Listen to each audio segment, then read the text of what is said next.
Thank you, thank you. Before I begin, let's pray. My most high sovereign God, how majestic is your name above all the earth, and the heavens declare your splendor. Father, great is your faithfulness shown towards us. We belong to different countries, different cities, but Lord, because of your blood of Jesus Christ that was shed on the cross on Calvary for our sins, we have a common bond, Lord. We thank you for making us heirs of your kingdom and daughters of the Most High God. Father, we pray that our behavior and our beliefs go hand in hand and help us to encourage one another, uplift one another. And Father, give me the confidence to speak and the courage to speak, Lord, and grace for these sisters to hear. In Jesus' name I pray. Amen. So, thank you, ladies, for coming and joining me this evening. I wanted to hold somebody's hand. I'm not a public speaker, but yesterday my son, Shalom, my younger son, said, "Mom, why don't you rehearse with me?" So I said, okay. I started speaking, and then he, instead of listening to what I was saying, he was counting all the ums. So you all don't do that.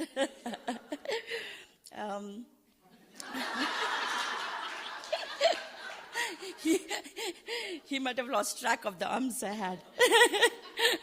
So I'll tell you my story. And I was born and brought up in Bombay, India. And I think this is the first time I'm touching the laptop, okay? I'm from old school, cave age. In our work, we never used laptops or computers. So, Nehemiah 8:10, the joy of the Lord is my strength, is my favorite verse. So if I do cry today, it's the tears of joy, I guess. Thank you. So I was born in India, in a city in Bombay. If you all want to know a little bit about India, I have to let you know this. If US is this big, India is 1/3 of USA, but has 3 times the population of USA. So it's a lot of people. It has 29 states, but has 22 languages. So each state has its own language, own script, and different special food, and even a different attire.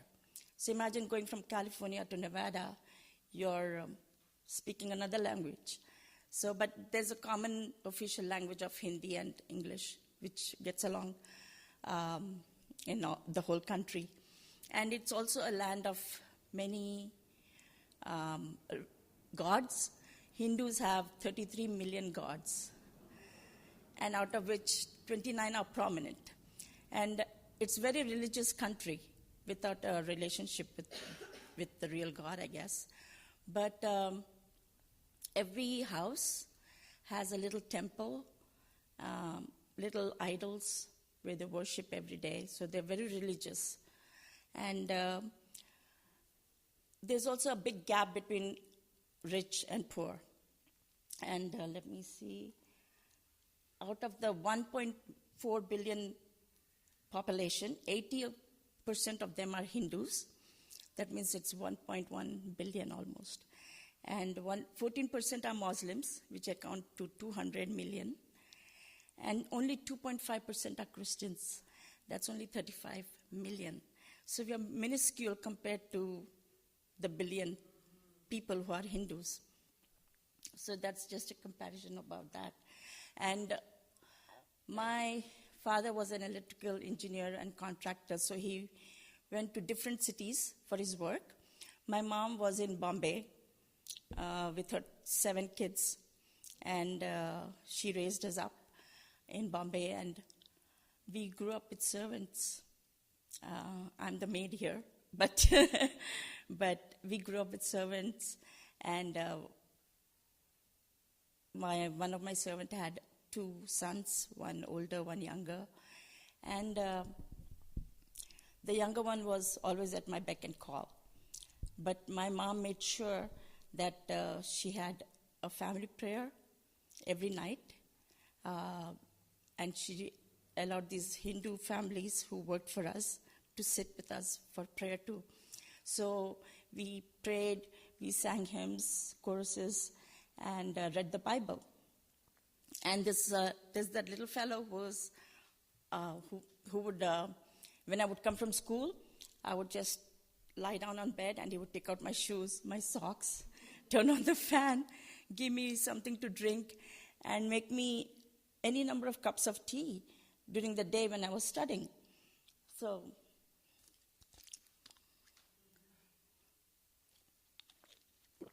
bear with me. So, this little fellow was always at my beck and call. So, but what my parents did, they sent him to school so he could speak English, answer phone calls, and he finished 12th grade. And after a few years, I went from here to my home, and then I saw his family. I went and visited him. Lakshman was his name. It was named after a Hindu god.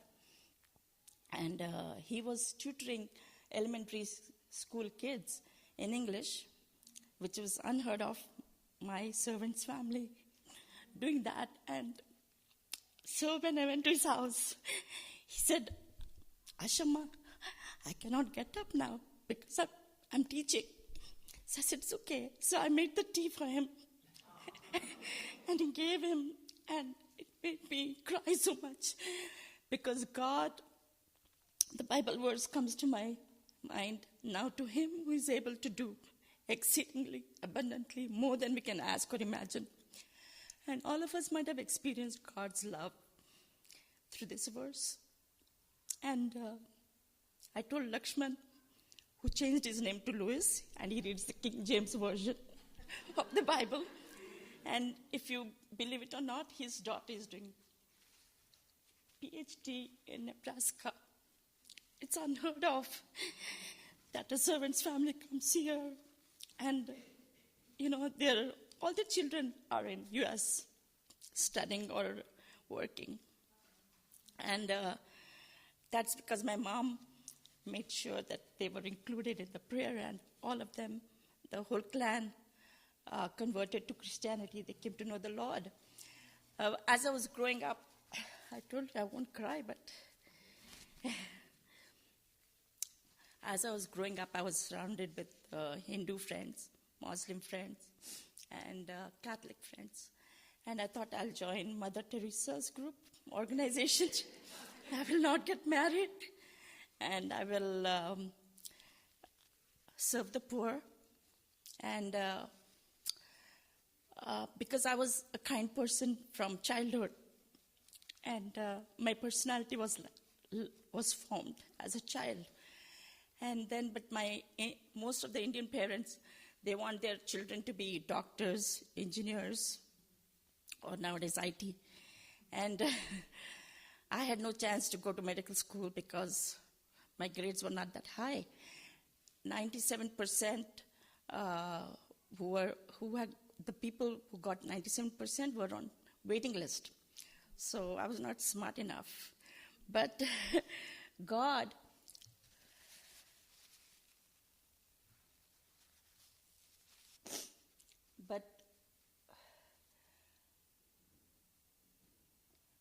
God had other plans for me.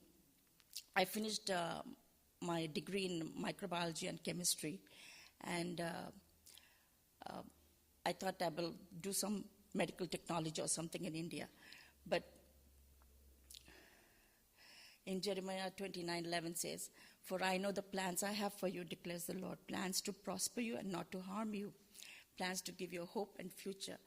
In 1982, my brother and his wife were working in Houston, Texas, and so they invited me for further studies. So I came here to Houston, and while my brother was in the hospital working as an engineer, he picked up a brochure that says perfusion technology, open heart surgery. So he said, you want to apply for this? I said, okay. So I applied for it, but I didn't know that I was one of the 1,000 applicants for that program. And out of the 1,000 applicants, 100 were called for interview. And out of 100, 25 were only selected for admission. And only 10 graduated in 1986. And I was one of the 10. And I can't believe that God allowed me to finish the program.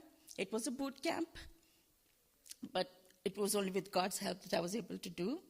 And 1986, I got a job offer in Houston and in LA. So I'm from Bombay, Bollywood. So I said, okay, Hollywood, here I come. So that's how I landed in LA. So what we do in our profession is when the surgeon works on the heart has to be completely stopped, and the lungs have to be stopped. So, and then we keep the patient alive during that time of surgery, whether it's 3 hours, 4 hours, 20 hours, we cannot leave the operating room, and we are stuck. And that's how the operating room looks. That is the heart-lung machine. It is the heart-lung machine over there. And we set up the tubing. It looks like a spaghetti, but that's the surgeon, and below him is the patient over there. And I'll show you the next slide. So what happens is the surgeon exposes the heart. He cuts the sternum in half and opens the heart, opens the chest, and puts my tubes that I give him sterilely, and he connects the patient's heart to my tubings that I give him, and I artificially oxygenate the patient, take out the carbon dioxide, maintain blood flow, perfuse the brain, the organs, and keep the patient alive. That's my job. So, so that's the heart. That's the heart, how it looks. It might look like a chicken with some fat on it. That's how our heart looks. Just some fat. And I didn't want to gross you all out, so I didn't bring the video of the sternotomy, which they use the electric saw, and it goes like that. They open it, actually. And then he connects my tubes. There's one tube, that's the venous blood that comes out, and underneath this clamp is another oxygenated blood. So bad blood out, good blood in, to the head, to the toes, all over. And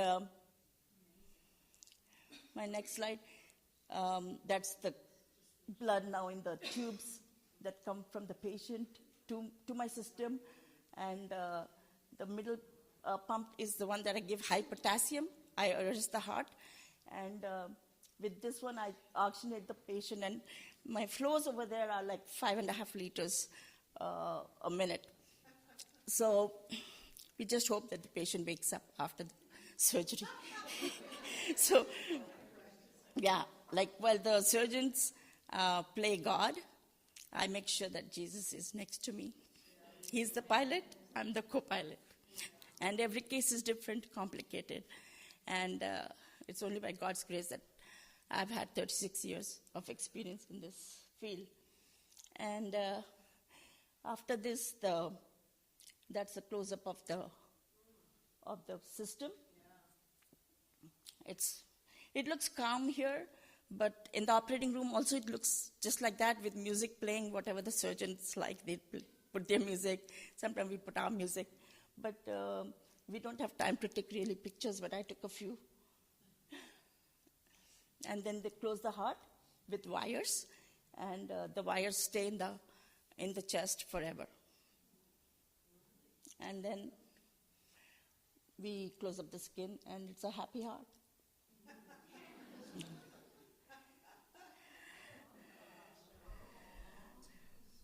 Oh, sorry, that's me. So after I finished not the surgery. After I finished my boards, that's when I met Johnny. So Johnny came into my life in 86 or 87, I guess. But we were introduced to each other through a common friend over a phone call. So we didn't see each other at all. So we exchanged our families, our faiths, our likes, our dislikes. And within the first hour of the conversation, he said, "I know where my rib is." How romantic. And yeah, God performed the first surgery by taking out the rib of Adam, and he made Eve, right? So I think Johnny still thinks that it's still continuing. So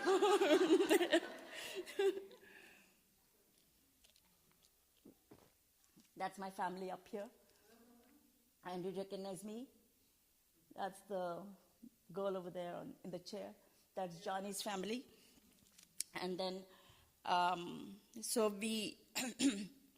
Johnny, I'm called a perfusionist, but Johnny calls me a confusionist. And those phone calls never stopped.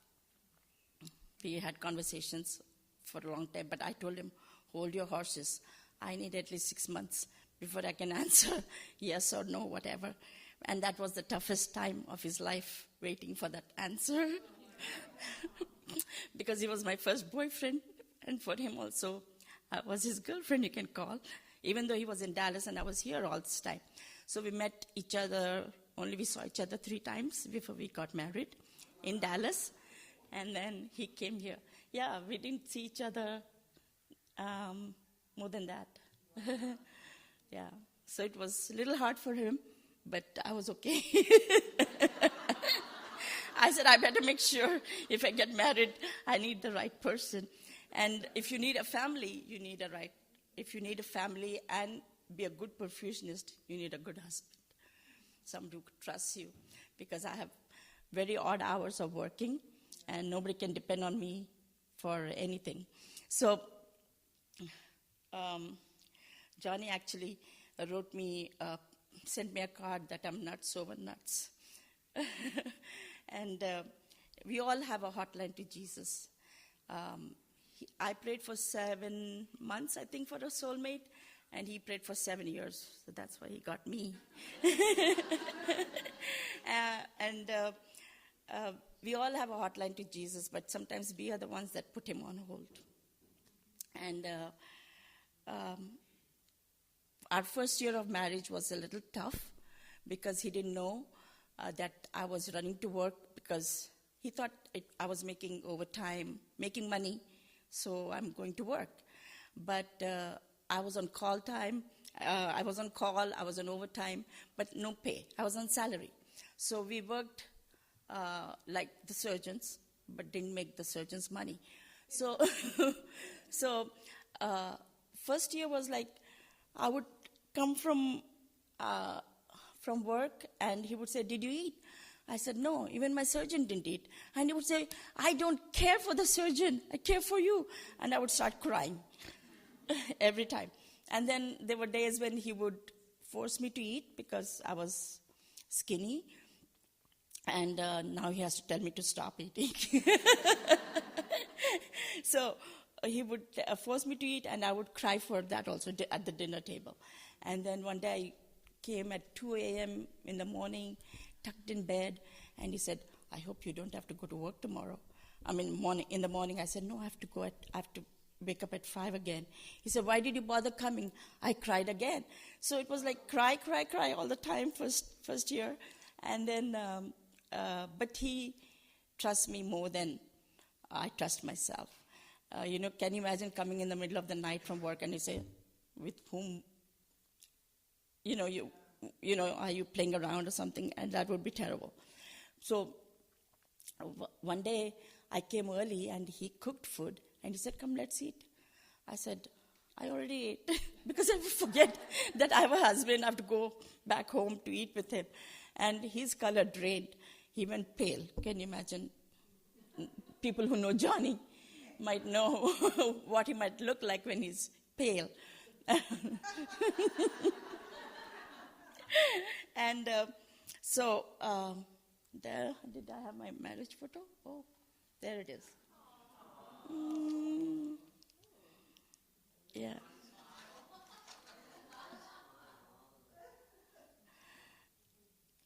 And I know trust is one of the keys for a successful marriage, but I always think that kindness is also a key for a successful marriage. I always write this verse on newlyweds cards, that Ephesians 4:32, be kind to each other, tender-hearted, forgiving one another, just as God in Christ forgave you. And also I think a kind gesture or a word can reach a wound that only compassion can heal. And we had Johnny in the first year of marriage also was diagnosed with diabetes. And he was put on insulin. We both cried because we didn't know how long he would live, 10 years or 15 years. And but by God's sovereign love, we have completed 35 years of our marriage. And we have 2 boys, Ashish, which means blessing, and Shalom, which means peace. And those days I had to work. When they were only 4 weeks old, I had to go back to work. With both of them, I had to do that. But whenever we have disagreements, I always like to prove my point, and I want to speak and, explain myself. But sometimes if it doesn't work, I just and blame it on his low sugar for his irritability. I say, that's your problem, but I don't tell him that. I just keep it to myself. And in 2007, I was diagnosed with lung cancer. And my surgeon, who's a cardiac surgeon, he performed surgery on me. He took out this lobe, a whole lobe, and the lobe below the mammary went up and stood here, because lungs, when it is filled with air, it's like a balloon. So he took out this lobe, but the lobe from here went up and stood here. And so I don't have a lobe below my mammary right now, but excuse me.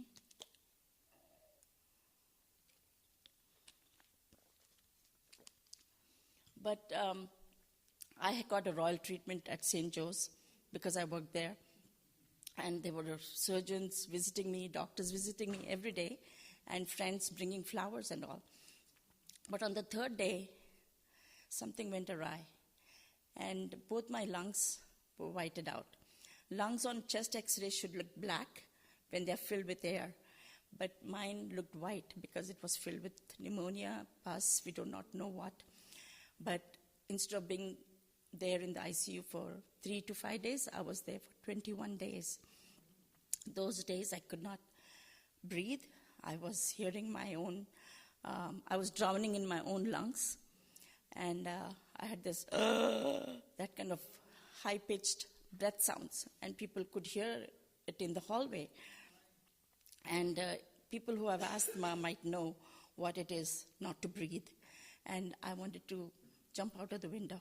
I didn't think about Ashish or Shalom or Johnny. I wanted to jump. I looked at myself, and within those 21 days, I looked like a ghost from a horror movie. And but luckily, the windows were not open. I could not open them. I wanted to literally jump. Yeah, because when you can't breathe, it's useless. And but God, out of His sovereign love, again, had mercy on me. He gave me a second life. My perspective of life changed after that. And I'm glad that I could be there for my sons as they were growing up. And it's been 16 years that I'm cancer-free. And yes, thank you. And But I still have shortness of breath when I talk or when I go up the stairs, and don't have a mammary below, don't have a lung below my mammary. So, but I'm not, I still can dance and work. That's, and it's like, just like oxygen is to the lungs, so is God's word to our soul. As we read the Bible, people will read us, and they will see Jesus in and through our lives. And I have a quote that life is not measured by the number of breaths we take, but by the moments that take our breath away. 5 years ago, my mom, her health was deteriorating, so I invited my brother who lives close to me and who is also a perfusionist to come and live with us. So, and a couple years, we knew that my mom couldn't be left alone. So I called one more brother from Texas, because both of them are bachelors. They don't have family. So I said, fine, the more the merrier for us. So we are like 6 adults living in the house right now. And Johnny and I cook. And Johnny was so glad that he knows how to cook, because if he had to depend on me to serve him and cook for him, he would be 6 feet under a long time ago, pushing daisies. So my mom has dementia. She's bedbound, and her incontinence for bladder and bowel. So we do everything for her. But God is good. He has a purpose for each one of us. We do not know. But He has given us the time and the resources, like for my brother's help and all that, to care for her. And we're grateful to God for her life. And that's my mom and dad. By the way, my dad saw me perform surgery, and he was very proud of me. But he died before, at the age of 58, with a massive heart attack. And that's my mom when she turned 90 this year. Yeah. So a couple years ago, I fell down, face down, on my knees and hands in the operating room. So I had a laceration here and my upper lip. And I thought I'll go back to work in two weeks. But it took a toll on me, my whole body. I have spasms in my hands, and went through workers' comp for 6 months. After that, they said, you're good to go to work. But my boss knows that I'm liable for the patient. And, if I make one mistake and I can't clamp, the patient will die, and that will be the end of my career. But I'm still undergoing some treatments and just trusting God. And I always put my cares upon Him, because He cares for us. And it's comforting to know that our God, who's our creator, He's our provider and our sustainer also. And so I'll show you the spasm picture afterwards. But, they say that parents' life is children's textbook. The way we live, they see us, they observe how we behave at home. And my children know that we love the Lord, we love God's people. We have a mission, we are missionaries, and we have a ministry with orphans and widows. So they know our values, our integrity, and our love for God especially. And I always, I want to show you all the picture of my spasm. That's the accident, and that's the spasm I get. But these are my kids. One is Ashish and Shalom. And that's the spasm I have. It forms a big bump. The doctors have never seen that before, but that's what happens. And that picture was taken 3 years ago. That's how Johnny looked when he took some insulin that made him look fat. So But Ashish now is in Denver, and I'm glad he's in Denver. Ashish means blessings, and in a way, it's a blessing that he's far away because sometimes his personality and we don't get along very well. Whereas Shalom, he's peacemaker, so he, with his humor, he keeps the sanity of the house and, maintains peace at home and has fun with us. And so even though Johnny and I are not perfect, I'm sure that my children might have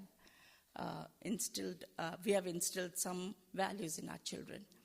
And I know that Ashish has gone away from God, even though he's a good worker, he does everything fine, and he was a lifer in village. He and Shalom both were lifers at Village Christian School.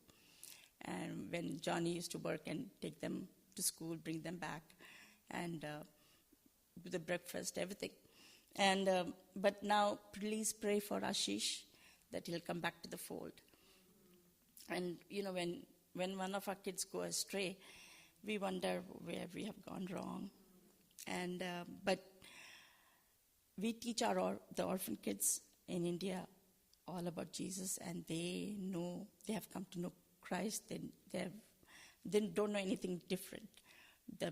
They always want to be a preacher when they grow up, or a teacher. That's all they know. And so I want to say in the end that God wants us to realize the brevity of life. Sometimes we feel when we get old or when we have more money, we will do something for the Lord or for His kingdom. But I